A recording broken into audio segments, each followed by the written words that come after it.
Olá, amigos! Vamos a mais um estudo do livro Renúncia. Este é o nosso 17º áudio. E no estudo em PDF, esta é a parte 3G. Começaremos com um trecho de uma fala de Alcione. Abram aspas. Por infelicidade nossa é, de fato, enorme a bagagem das nossas fraquezas neste mundo.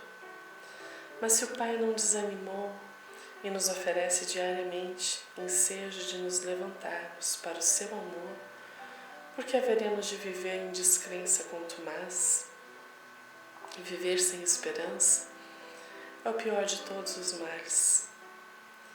Quando nos preocupamos sinceramente com a iluminação espiritual, compreendemos a significação de todas as coisas.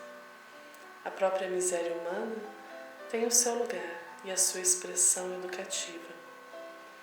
Antes de tudo, é essencial refletirmos na extensão da bondade do Mestre. Lembremos que Pedro negou 3 vezes na hora mais cruel, que Tomé duvidou da sua sabedoria e misericordioso poder, e nenhum nem outro foi jamais expulso da sua divina presença.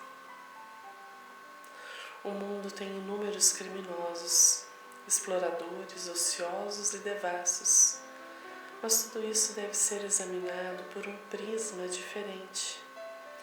O pecado é moléstia do espírito. No excesso da alimentação, na falta de higiene, no desregramento dos sentidos, o corpo sofre desequilíbrios que podem ser fatais. O mesmo se dá com a alma. Quando não sabemos nortear os desejos, santificar as aspirações, vigiar os pensamentos. Sempre acreditei que as enfermidades dessa natureza são as mais perigosas, porque exigem remédio de mais dolorosa aplicação. Fecham aspas. A cada fala de Alcione, a cada parágrafo, cada frase, observamos a rica oportunidade de reflexão, mas uma reflexão sem pressa, aquela que nos leva a uma viagem interior, ao desejo de sondar os próprios sentimentos. Cresce assim um querer.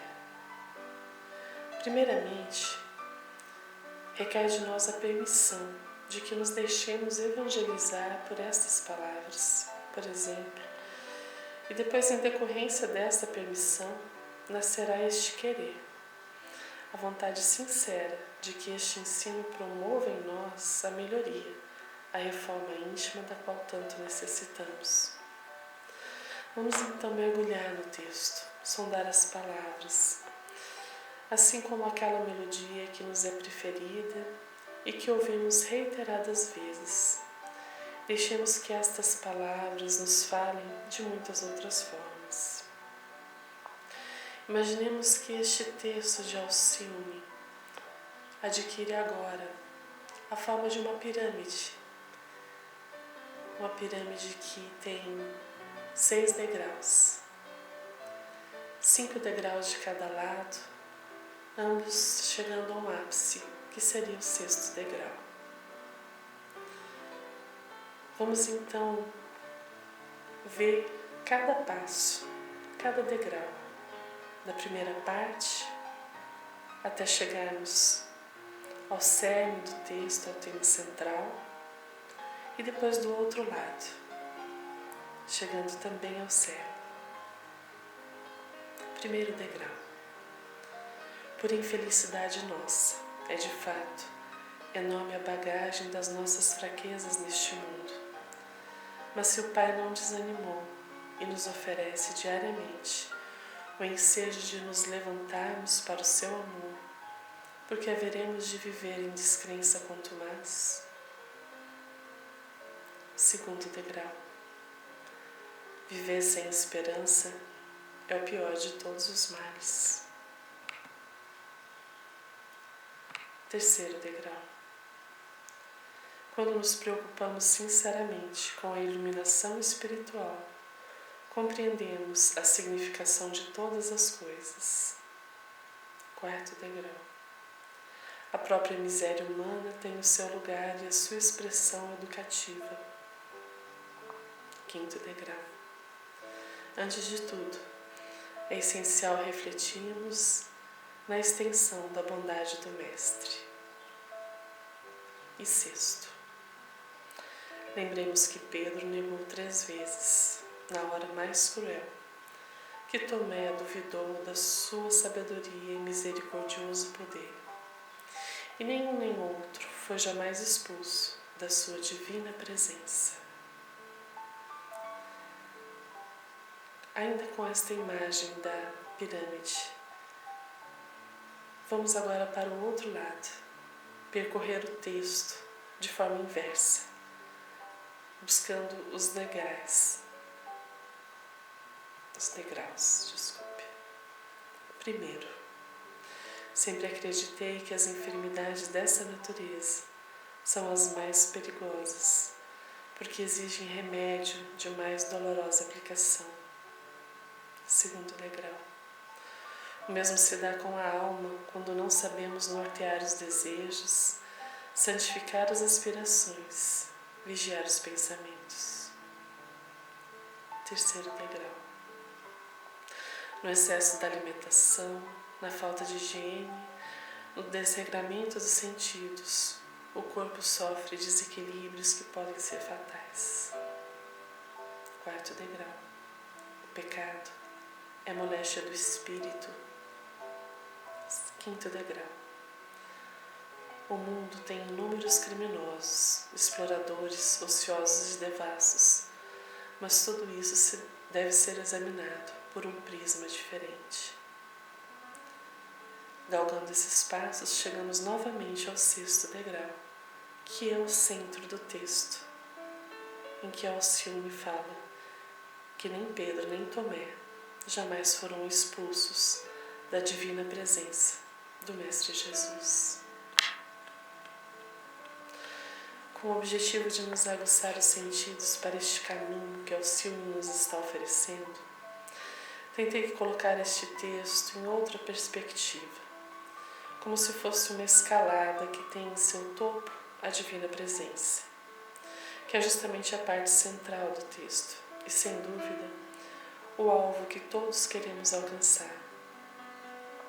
E fazemos isso inspirados nas palavras de Emmanuel no livro Instrumentos do Tempo, abram aspas. Convidados a estudar os ensinos do Cristo, à luz da doutrina espírita com os instrumentos do tempo, fomos impulsionados a reconhecer que os instrumentos do tempo são as palavras, fecham aspas. Assim como na Bíblia, que está cheia de estruturas, o tema do texto aparece justamente no meio. Verificamos esta mesma estrutura nos romances de Emmanuel, em que várias lições de seus livros guardam esse formato. André Luiz também utilizou esse recurso várias vezes. Caminhamos assim para algumas conclusões.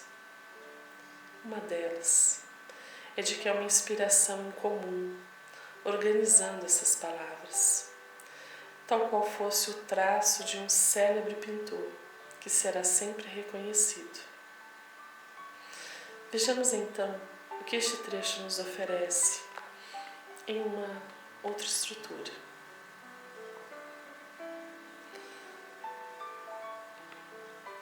Usando apenas as palavras-chave que estão no texto apresentado por Alcione, podemos reconstruir, usando esta perspectiva de pirâmide, em que vamos galgando os degraus inferiores lado a lado, até chegarmos ao topo, que é a divina presença. Vejamos como ficaria um exercício livre e imperfeito deste valoroso conhecimento que ela nos está transmitindo. Ao procurarmos um remédio para as dores de nossas almas, no momento em que levantarmos para o seu amor, somos abraçados pela esperança. e ela nos permite nortear os desejos, santificar as aspirações e vigiar os pensamentos. Ainda são nossos reiterados desequilíbrios que impedem a nossa iluminação espiritual. Porém, não obstante nossa miséria humana, moléstia do espírito, somos convidados a olhar o mundo sob um prisma diferente, com os olhos e o coração voltados para a bondade do Mestre. Assim, finalmente, alcançaremos e sentiremos a divina presença em nossos corações. Vemos assim que há um movimento no texto, um ir e vir, que nos remete e nos convida a ressignificar nossas vidas, ações e pensamentos. Alcione nos ensina que o Evangelho, em sua expressão total, é um vasto caminho ascensional, cujo fim não poderemos atingir legitimamente, sem conhecimento e aplicação de todos os detalhes. Este tem sido assim o nosso exercício em busca de entender as valiosas lições que este livro nos oferece, buscando os detalhes ocultos e com reflexão, primeiramente de quem está subindo um lugar íngreme, um vasto caminho ascensional, e depois olhando e tentando aprender com quem já alcançou um lugar mais elevado. Vemos neste caminho sugerido por Alcione que começamos como doentes que necessitam de remédio, como caídos que precisam levantar-se por amor. E trilhamos um caminho até chegarmos à divina presença. Percebemos que à direita, no último degrau da pirâmide, da expressão prisma diferente. Até Jesus, a humanidade tinha um olhar para Deus. Mas Jesus inaugura um novo tempo. Inicia o processo que nos levará a um mundo regenerado, onde estejamos em harmonia e fraternidade, ligados ao Pai Maior, nos sentindo amados por sua divina presença. Certamente, subir um caminho nos trará dificuldades, cansaço, percalços. Tenhamos, porém, a certeza de que o dizer do Cristo, de que o seu jugo é leve e o seu fardo é suave, é verdadeiro, e que ele nos auxilia neste caminho ascensional. Recordemos do Evangelho de Mateus, no capítulo 11, versículos 28 a 30. Vinde a mim, todos os que estáis cansados, sob o peso do vosso fardo, e eu vos darei descanso. Tomai sobre vós o meu jugo e aprendei de mim, porque sou manso e humilde de coração, e encontrareis descanso para as vossas almas, pois meu jugo é suave e o meu fardo é leve.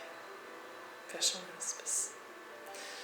Estamos subindo os degraus, trilhando o nosso caminho ascensional, amparados, porém, pela bondade de Jesus, pela sua divina presença, que jamais nos esquece.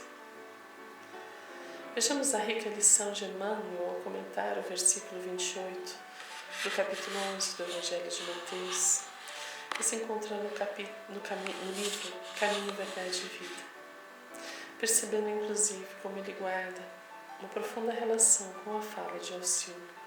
Abram aspas. Jesus não amaldiçoou os tristes, convocou-os à consolação.